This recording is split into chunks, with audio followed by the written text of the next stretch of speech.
Inspired by the Great British Baking Show, today I'm bringing you an apple cake, a sourdough apple cake spiced with cinnamon and topped with a caramel apple topping. This cake was so good I almost forgot to save my wife a slice, but I ended up saving one, and here's how you can make this cake yourself in just about 45 minutes. Put a 10-inch cast iron skillet on medium-high heat and then just grease the whole thing with butter. We're going to be using half a stick of butter, 4 tablespoons, about 54 grams. Use as much butter as you need to grease the pan, and then you'll use the rest in the caramel apple topping. Once the butter starts sizzling, add a 1/4 cup packed of brown sugar, or about 50 grams, to the pan and start spreading it around. And over the next 30 seconds to a minute or so, your brown sugar is going to start to caramelize and dissolve a little bit.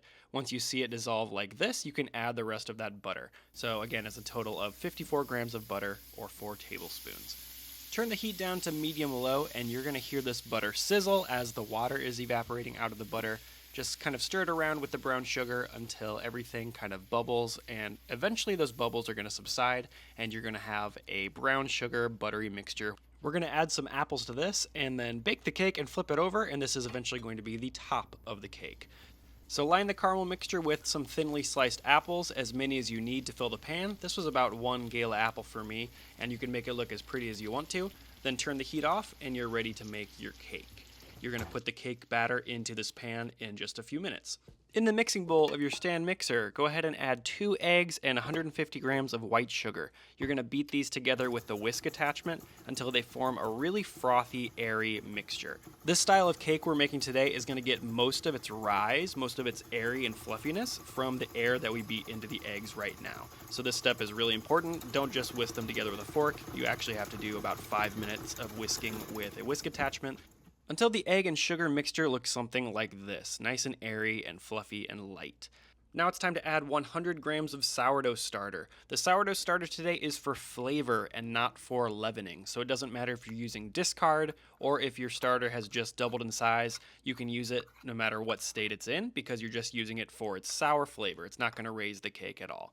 So 100 grams of sourdough goes into that mixture, and just whip it together until the sourdough kind of disappears into the egg and sugar mixture. Then time for the dry ingredients: 100 grams of blanched almond flour, 1 teaspoon of cinnamon, a 1/4 teaspoon of salt, and then the zest from 1 lemon. I love this microplane zester. If you've got a lemon at home, don't skip this step. It shouldn't be an optional ingredient. It brings out a lot of the flavor and sweetness in the cake. So just mix all the dry ingredients together really loosely. You don't need to do a lot of beating at this stage. Just bring it together into a batter and go ahead and pour that right on top of your apple caramel mixture, just like this. Forgot to tell you to preheat your oven, but you should have been preheating your oven for about a half hour to 350 degrees Fahrenheit. Move this into the center of the oven and bake it for 30 to 40 minutes at 350. About a half hour later, your cake should look something like this. You'll know it's done when it's no longer wet in the center and you can't hear it bubbling. Run a knife around the edge just to make sure that the cake isn't sticking to the edge, and then flip it over onto a wooden cutting board. This is the moment of truth for me to see whether or not the cake stuck to the bottom of my cast iron pan. And it did. There was some stickage. So to avoid this happening, there's a few things you can do. One is make sure you have a really well seasoned cast iron pan and you grease it well with butter before you bake this cake. That's what I tried to do. The second thing is you can bake this with parchment paper in a cake pan and you won't have to worry about sticking at all.